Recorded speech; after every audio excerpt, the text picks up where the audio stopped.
So how to change your Facebook page name? Okay, go to page.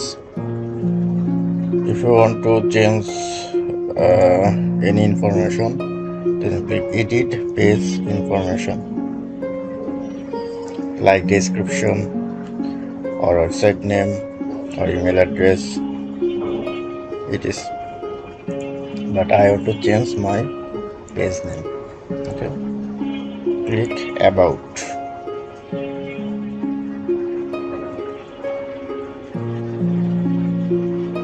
Then the page name is daily health and fitness tips, and the username, it's also called a handle.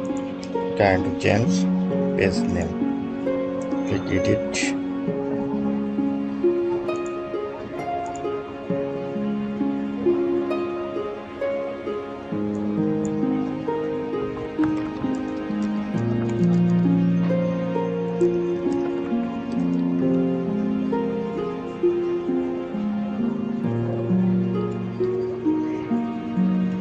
It's available. Okay, create it.